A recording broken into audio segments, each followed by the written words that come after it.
কি ব্যাপার আপনি? আপনারা না আমি কইছি আপনার কাজ না থাকলে আমার অফিসে আইবেন না। আপনি তো আইছেন লগে করে আবার হ্যাগো হয়ে আইছেন। মতলবটা কি কোন তো? আপনার জন্য একটা গিফট নিয়ে এসেছি, আর এটা দেওয়ার জন্য আমরা আসছি। শোনো, অনেক দাম, 10 লাখ টাকা দিয়ে কিনছি। তুমি তো সারা জীবন বস্তিতে থেকে আইছো, এত দামি জিনিস কোনোদিন চোখে কি দেখছো? ইয়ে মানে আনছে যেহেতু মানে ভালোবেসে আনছে তো জিনিসটা নিয়ে নাও। ছেলেটার মনটা কিন্তু অনেক ভালো। আর এটা তোমাকে অনেক মানাবে, আমি অনেকগুলো দোকানে দেখে লাগিয়ে এসেছি। সত্যি?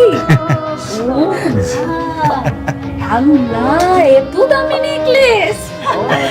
আমি তো খুব খুশি হয়েছি। আমার অনেক। হায় হায়, আপনারা কি ভাবছেন আমার স্বর্ণের জিনিস দিবেন আর হাত করে ফালাইবেন? আপনি আমার স্বর্ণের জিনিস কিনা দিলে আমি আপনার বিয়া করতে রাজি হইতাম? এত সহজ? বাবা, এত দামি জিনিস আর তুমি এমনি ফেলাই দিলা? তুমি কি আমার দামি জিনিস কোনোদিন চোখে দেখছো? আর তাছাড়া এত অহংকার। আমার অহংকার বাড়ছে। আমার অহংকার বাড়ছে। আপনার কোনো অসুবিধা আছে না? আপনার তো কোনো অসুবিধা নেই। কেন আইছেন এখানে? ভালোই কইতেছি, এখান থেকে চলে যান, নাইলে কিন্তু বডিগার্ড দিয়া ঘাড় ধাক্কা দিয়ে বাড়ি করে দিন। বোমা, আমার কথাটা একটু শোনো। এই রাতু বাবা দেখলে খুবই ভালো ছেলে, খুবই ভালো ছেলে। আমাকে অনেকের চাইতে ধরো 1000 গুণ ভালো ছেলে। তুমি যদি ওরে বিয়ে করো না, তুমি কিন্তু বেশ সুখে থাকবে। আর ধরো যে অনেক তোমাকে বেইমানি করছে, দ্বিতীয় বিয়া করে বউলে ফুর্তি করতেছে। তুমি রাতে বিয়ে করো, রাতে অনেক ভালো ছেলে, দেখবা তুমি রাজরানীর মতো থাকবা। বুঝছি। কথা আছে না, সোজা আঙ্গুলে ঘৃণা উঠলে আঙ্গুলটা বাঁকাইতে হয়। ওনাদের ঘাড় ধাক্কা দিয়ে বাড়ি করে দাও। বোমা ঠাকুর না, শোনো না মা, রাতে অনেক ভালো ছেলে, তুমি বিয়ে করো, কিন্তু তুমি খুব ভালো থাকবা।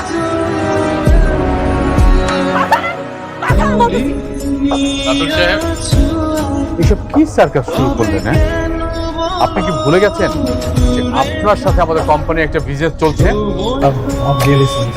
এই আঙ্কেল আন্টি,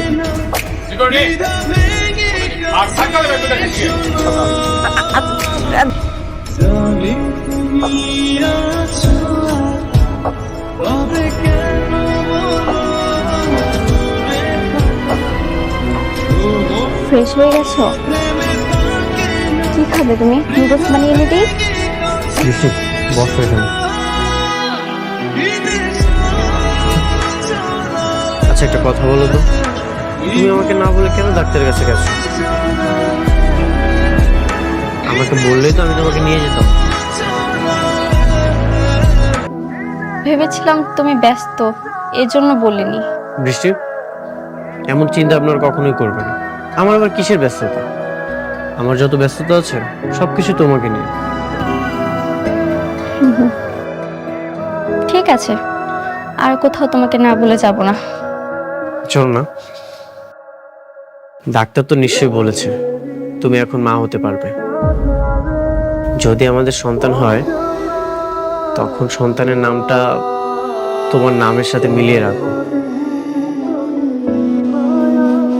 কেমন হবে?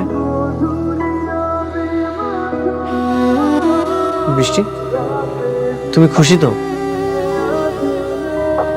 হ্যাঁ, খুশি।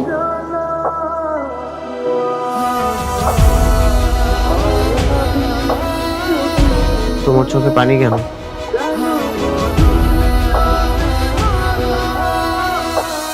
কই, এটা তো খুশির পানি। বৃষ্টি, আসবো? হ্যাঁ, আসো। বৃষ্টি, তুমি, হ্যাঁ, তুমি অফিস থেকে কখন আসলে? এই তো কিছুক্ষণ আগে। আচ্ছা শুনো, আজকে রাতে আমার একটা প্রোগ্রাম আছে। কিসের প্রোগ্রাম বাবা? ওই যে আমাদের সবচেয়ে বড় প্রজেক্টটা আছে না, তার মালিক আনিসুর চৌধুরী, তার মেয়ের এঙ্গেজমেন্ট। আমাদের সবাইকে দাওয়াত দিয়েছে।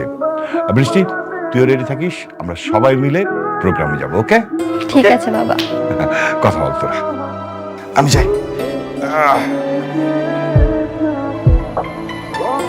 বিয়ের পর তো আমাদের একসাথে কোনো প্রোগ্রামে যাওয়া হয়নি।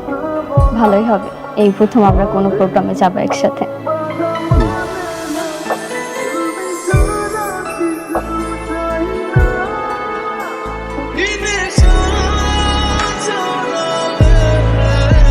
কিরে মা, কি করতেছ? কিছু না আব্বা, কয়টা ছবি দেখতেছি। ওহো, ভালো। মারে, তোর একটা কথা বলতে চাইছিলাম। আব্বা কও কি কথা? না, ওই অনেকেই তো মনে কর 2 বিয়া কইরা সংসার করতেছে, 2 বউর সাথে মিলমিশও আছে। তো বলছিলাম যে তুই যদি ক্ষমা করে দিয়ে একসাথে। আব্বা আব্বা, আমি আমার স্বামীর ভাগ অন্য কাউকে দিতে পারছি না। তুই মাইনা না নিলে কিনবো, সে তো ঠিকই আর একটা বউ নিয়ে দিব্যি সংসার করতেছে, আমার পিঠ পিছে করতেছে, আমার সামনে তো আর করতেছে না। আমরা 2 সতীন মিলে এক লগে সংসার করুম জীবনে। তাহলে তুই কি করবি? তোর জীবনটা কি এমনি যাইব নাকি? আর কয়দিন পরে তোর সন্তান জন্ম নিব, তার পরিচয় কি করবি তুই? একটা না একটা উপায় ঠিকই হবে আম্মা। আর তো কিছুদিন,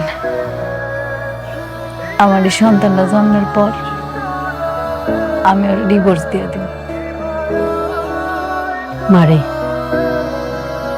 তুই আমাকে ভুল বুঝিস না, আমরা তোর একটু সুখী দেখতে চাই। আসসালামু আলাইকুম। ওয়ালাইকুম। কেমন আছেন আপনি? ভালো, আপনার আশাতে আরো অনেক খুশি হলাম।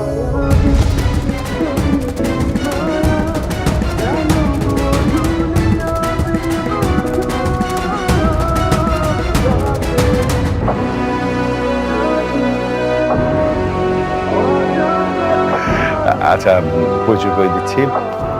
এ হচ্ছে অনিক, আমার মেয়ে বৃষ্টি, তার জামাই। আমার সমস্ত ব্যবসা বাণিজ্য আমার অনেকই দেখে। হ্যালো ইয়ং ম্যান, অল্প বয়সে অনেক বড় দায়িত্ব নিয়েছি, একদিন অনেক বড় হবে। দোয়া করবেন? হ্যাঁ, দোয়া তো অবশ্যই করবো। হ্যাঁ, অবশ্যই। আমার মেয়ের সাথে আপনাকে পরিচয় করে দিচ্ছি। শিওর। নীলা, এদিকে আয় তোমার।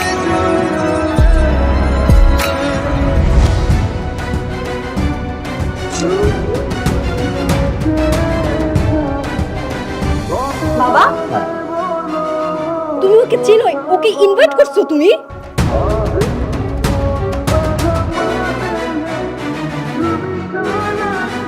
তুই কি ওকে চিনতি? হ্যাঁ, খুব ভালো করে চিনি। তোমাকে বলেছিলাম না, আমার জন্মদিনের সময় একটা ছেলে আমাকে থাপ্পড় মেরেছিল, এটাই সেই ছেলে। ওয়াইসি, এই সেই ছেলে? হ্যাঁ বাবা, একটা বস্তির মেয়ের জন্য আমার গায়ে থাপ্পড় মারে, আর সেই দিনের জন্মদিনটা মাটি করে দেয়। আমি কত রাত সেই অপমানের কারণে ঘুমাতে পারিনি। রকি সাহেব, আমার মেয়ে আপনার মেয়ের জামাই সম্বন্ধে এসব কি বলছে? অনেক, উনি যা বলছেন তা কি সত্য? হ্যাঁ বাবা, যা বলছে সবই সত্য। একটা মিসআন্ডারস্ট্যান্ডিং ছিল, তবে মিস্টেকটা মিস নীলারই ছিল। চুপ করো বেয়াদব! একটা ফকিন্নি বস্তির মেয়ের জন্য তুমি আমার গায়ে হাত তুলছো, আমাকে অপমান করছো। কিন্তু নীলা রকি সাহেবের মেয়ে। না বাবা, ওই মেয়ে বস্তিতে থাকে, ফকিন্নি। রকি সাহেব, আপনার মেয়েকে এমন একটা ছেলের সাথে বিয়ে দিয়েছেন যে কিনা বস্তিতে আরেকটা বউ নিয়ে থাকে। আঙ্কেল, ওটা আমার উচিত ছিল। আর তাছাড়া আপনার মেয়ে ওকে অপমান করেছে, এই জন্য আমি সেটা করেছি। বাবা, আমি এই অপমানে বদলা নিতে চাই। আমি সেই দিনের থাপ্পড়টা জবাব দিতে চাই। ঠিক আছে, তোকে যেমন থাপ্পড় মেরেছে তুইও পাল্টা থাপ্পড় দিয়ে দে, ব্যাস। ওয়েট, প্লিজ দেখুন, অনেক তো বললো যে একটা ভুল বুঝাবুঝি হয়ে গেছে। আজকে শুভক্ষণে এই কাজটা না করলে হয় না। অবশ্যই করব রকি সাহেব। আমার মেয়ে যদি ওকে থাপ্পড় মারতে না পারে তাহলে আপনার সাথে আমার যে বিজনেস ডিল ছিল সব বন্ধ করে দেব।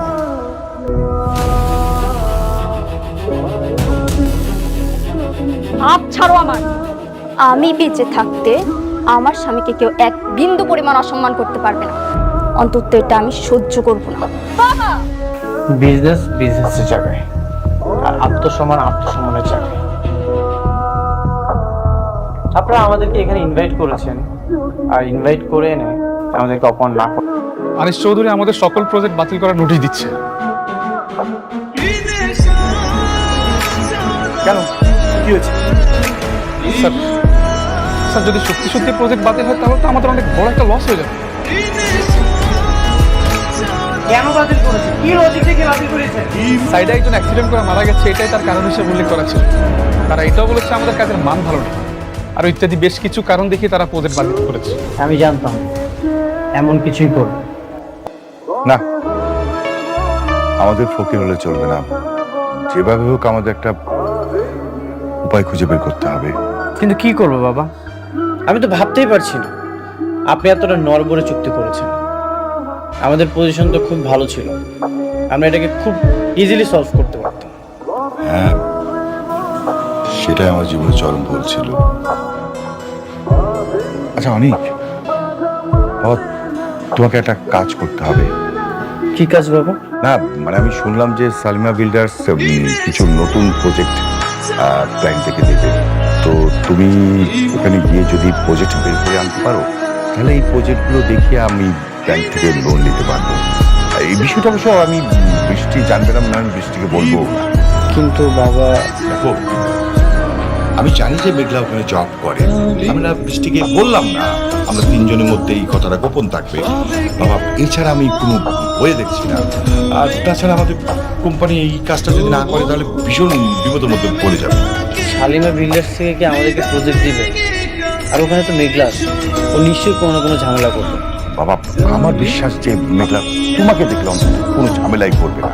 তুমি যদি মেঘলাকে বুঝিয়ে বলতে পারো, আই হোপ যে ও রাজি হবে।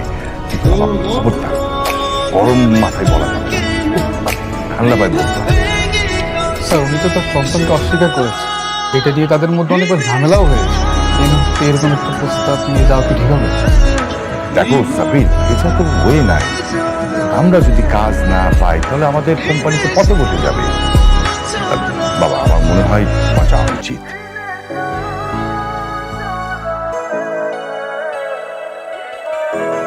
ঠিক আছে বাবা, আমি যাব। হ্যাঁ আচ্ছা ঠিক আছে। অনেক আমার একটু কাজ আছে, আমি গেলাম। যত তাড়াতাড়ি পারো তুমি এটা হ্যান্ডেল করো।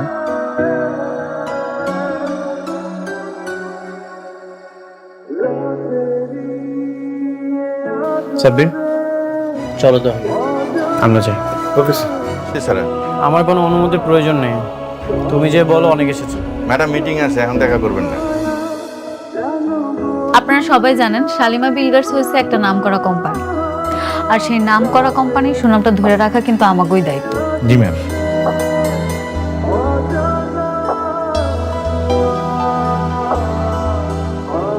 তুমি যে বলো অনেক এসেছে তাহলেই হবে।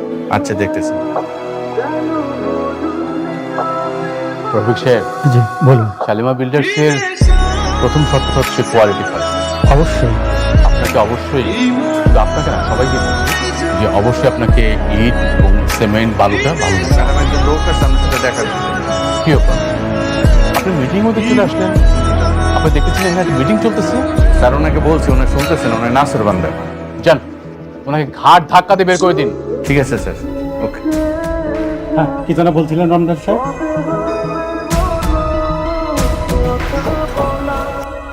স্যার আপনার কথা বলছি, ম্যাডাম বলছে আপনাকে বের করে দিতে। তুমি আমার নাম বলেছো? জি। আমাকে বের করে দিতে বলেছে? ঠিক আছে, আমি কল দিচ্ছি। আচ্ছা কল দিয়ে দেখ।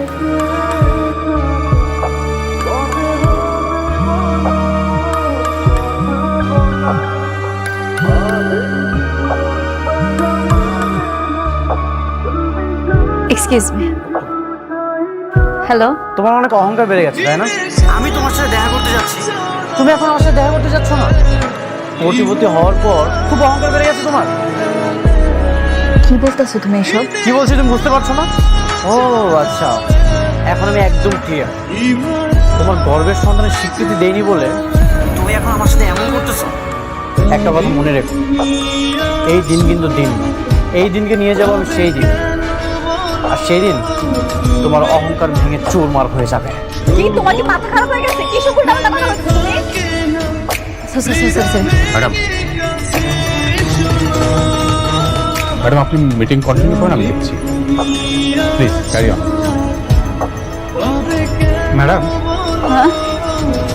ও হ্যাঁ, যেটা বলতেছিলাম আমরা, তো আমি চাই সালাম স্যার, সালাম কি উত্তর? আপনার চলে যেতে বলা হয়েছে, আপনি এখন দাঁড়িয়ে আছেন কেন? আমি যার সাথে দেখা করতে এসেছি সে কোথায়? উনি আপনার সাথে দেখা করবেন না। দেখা করবে না মানে? ওর এখন অনেক অহংকার বেড়ে গেছে। সালিমা বিল্ডার্স গ্রুপের যিনি মালিক, তাতে একটু অহংকার থাকতেই পারে অনিল সাহেব।